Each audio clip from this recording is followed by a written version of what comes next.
Hello and welcome back once again to movie reviews. As promised, tonight I got around to watching The Hobbit, Part 2, Desolation of Smaug. I actually really like this one, probably right about as much as the first Hobbit and the Lord of the Rings films. They're staying pretty on par with everything they're doing. Again, I haven't read the books or anything, so I don't know what of this still ties into the original Hobbit and what ties into the other writings of Tolkien. Because I know that's kind of what they did with the first Hobbit film. It was a blend of stuff. But overall, as a movie, as a part of the series of films, I liked it. It's on par with the rest of them. It doesn't necessarily pick up right where we left off as much as it goes kind of into flashback and kind of shows how Gandalf got involved with the dwarves that are going to reclaim their kingdom. I almost said hobbits, but yeah, the dwarves. How he got involved with Thorin, Oakenshield, and everything, and leading up to them as a group going to recruit Bilbo as their thief. So then it kind of jumps back into where we were with them traveling and whatnot. Gandalf separates from them at one point while they continue to go forward. Because he has to go investigate the situation that arose in the first one. And he says he'll meet up with them later, but kind of similar to what happened in Lord of the Rings, he kind of abandons his friends to go off on his own little quest, and when he says he'll meet back up with them this time, he doesn't show up. In Lord of the Rings, he did finally show back up for the battle, but at this point he doesn't show back up because he's dealing with other stuff. So then the dwarves and Bilbo continue their travels and come across the Wood Elves, who one of the three tribes of elves, I guess, because you had the other ones with dude with the long black hair, and then you have the Wood Elves, which is the clan where Legolas comes from, because Legolas appears. They make a little joke about Gimli in there, because Gimli's son of Gloin, and Gloin is one of the dwarves that's in the group, and when the Wood Elves first take them hostage, they're taking all their weapons and stuff, and he pulls out this little picture, and he goes, and Legolas says, "What is this beast?" or something like that, and the guy says, "That's my wife," whatever, and then he opens up the other side, and he goes, "And what is this?" He goes, "That's my boy Gimli." So it's kind of hinting that they'll meet up later.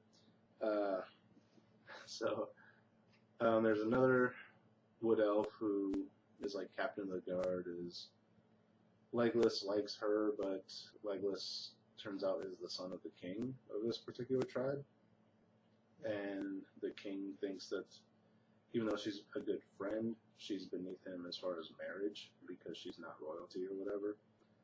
So she kind of falls for one of the dwarves. So then when she finds out one of the dwarves was poisoned, she goes after them after they've escaped, because that's a whole big scene, is them escaping from the Wood Elves. Spoilers, by the way. So she finds out that he got poisoned by one of the orc arrows, so she takes off to try and help him, and basically kind of leaves the kingdom. Legolas goes after her because he has feelings for her or whatever. Then it's just basically the dwarves return to the village. I think it's Lake Town, which is across the lake from Dale, which is outside of Erebor. Well, sort of across the river, or across the lake from Dale, because Dale's kind of hidden back in the mountains and it's been destroyed.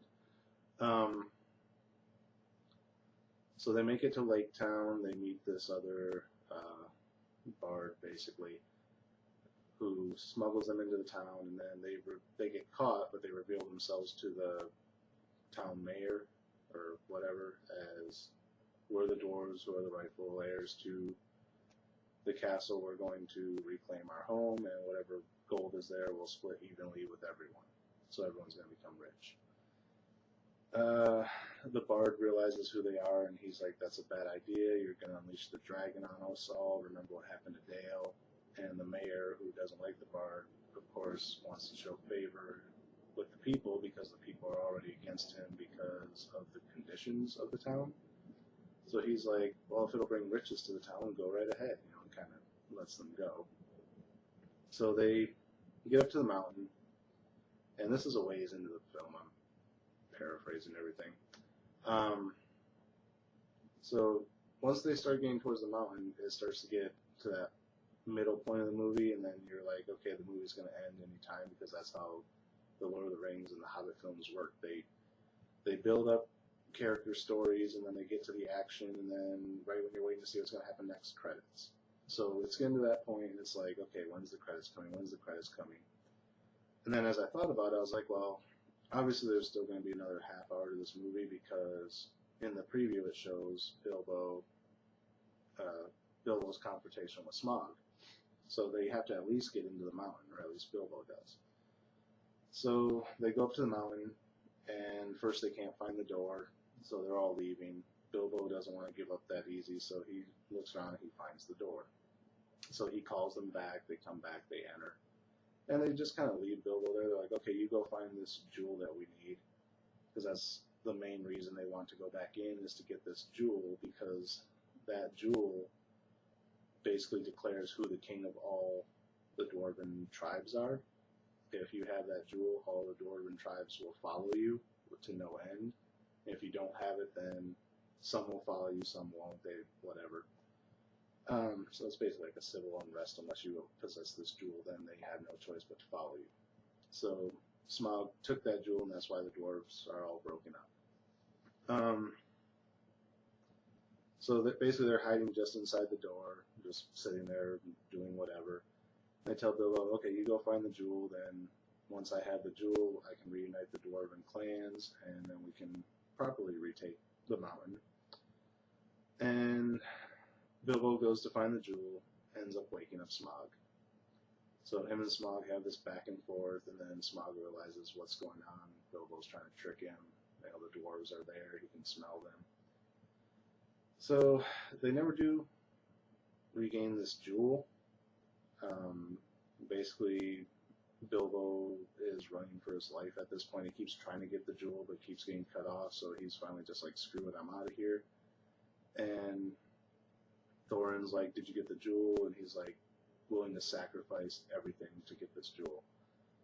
He won't let anything cause this mission to fail. And finally, all the other dwarves are like, look, you need to snap out of this. You're going to get us all killed, including yourselves, and it's not worth it. So then they're like, let's defeat Smaug, and then we can get the jewel. So they start a battle with Smaug, and they're actually winning. Then Smaug kind of gets this idea in his head that somehow Lake Town is responsible for this, and that to teach the dwarves and Lake Town a lesson, he's going to go destroy Lake Town. So then he flies out, so now all the dwarves and Bilbo are left in the mountain by themselves, so they can easily go reclaim the jewel now. And Smaug is flying towards Lake Town, and Bilbo is like, what have we done? And credits. So you gotta wait till the next movie to find out, to see Smaug destroy Lake Town, basically. The story with the bard does talk about when Smaug attacked Dale. The only thing that can pierce a dragon's scales is these black arrow harpoon things, but the material for them is very rare, so there was only a handful of them, and only one still exists that you don't find out till close to the end of the movie. But basically, the ancestor of the bard was supposed to be responsible for the arrows and shooting at Smaug, but the dwarves believe he abandoned his post, and that's why Smaug was able to take over. And the humans like, no, the story that we've been told is that the final arrow he shot loosened the scale, but then the turret was taken out before he could make the final shot or whatever. So, like, yeah, likely story from the human traders, blah, blah, blah. So then it turns out that once they realize Smaug's coming back, he grabs this final arrow, and he's trying to get up to the turret to be prepared so when Smaug comes he can try and shoot it. They say that, you know, the previous guy had loosened the scale with the final arrow that he shot, and during Bilbo's talking you see that there is actually a scale missing, so there is a soft spot or a chink in the armor or whatever you want to call it. So that's probably going to come into play in the third one. Yeah, so more than likely the ending of the third one is going to be Smaug flies over, they shoot the arrow, it hits, Smaug died. That didn't happen in this one, that's the next one. I'm just guessing based on the way it's set up and knowing how stories play out, especially in movies, especially in American Hollywood cinema. So, spoilers for number 3, which isn't even out yet.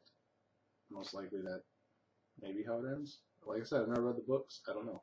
I could be completely wrong. The last arrow could miss, and they may have to like stab him with sting or something. I don't know.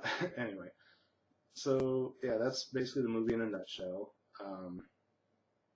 I was very happy with it. It keeps that pace rolling of it's dragging on a little bit, reintroducing these new characters and building who they are and what they're about. Okay, it's starting to get credits, you know. So it's keeping up with that pace. Hopefully, the final installment is just as good, if not better. As far as the star rating goes, I'm probably gonna place this one up at a 4, middle 4. I was gonna say a high 4, pushing 5, but it's kind of the same thing now. I mean, yeah, it's continuing the story, but the pacing of it being the same, there's really nothing new to it. The fight choreography with the Wood Elves was a little sloppy on the final battle. The first one that takes place when the Orcs first invade was really good and well choreographed. And then there's another one later when they're in Lake Town that's kind of confined to the small house. And I understand this because it was confined, but like the movements, they didn't really have room to move, so a lot of the stuff would just be really sloppy looking. Yeah, that was a little bit of a type of moment. So yeah, I'd say it's a middle 4. Like I said, I was going to try and push it towards a high 4, but it does have its flaws. It is a little repetitive with the way the other 4 movies have been so far. So yeah, we'll keep it middle 4. It's not a low 4 by any means. If you like the other 4, you're going to love this one just as much, unless you're like one of those people that bitched about how much the first Hobbit differed from the books or whatever, then you may have issues with this one. There was no dwarf singing in this one. Some people had problems with that in the first one. I didn't think it was that bad in the first one, but there's none in this one, so be happy about that. So yeah, it's a 4. So that's it for this episode. Not sure when I'm going to get around to seeing next. There are still some movies out in another theater up the road here from the one that I normally go to that still has Gravity and like Hunger Games 2 and stuff like that. But I was looking at their ticket prices the other day, and they're like $17 for the ticket and like $10 for matinee price, which is way ridiculous. I mean, the theater here doesn't even charge that much before my discount. I do get a discount at this one because it's part of the casino I work for now. So I still get a discount, I just don't get free movies like I used to when I worked at the movie theater. So yeah, unfortunately, I'm not paying that much money to go see a movie. Not even the matinee price. So maybe I'll review those when they come out on DVD or Netflix. A couple of the movies that were in the theater when I was still working for the theater that I just never got a chance to see because we dropped them really quickly, or I just really didn't have any interest in them, have come out on Netflix now, so I have watched a few of those. But now that they're out, I don't know if I'm going to do a review on those. If I do, I might try a different format. I'm still trying to play around with ideas. Like I said, I'm not fully settled in yet to where I can play with formats, so maybe next year you'll see a little bit of that, me reviewing like DVD releases of stuff, but for right now, this is what you're going to get. So next time you see me, as far as movie reviews, will probably be sometime into 2014. Not sure what's coming out in 2014 to watch, but I'll watch something. Yeah. So anyway, until next time, as always, thanks for watching, and until then, we'll see you at the movies.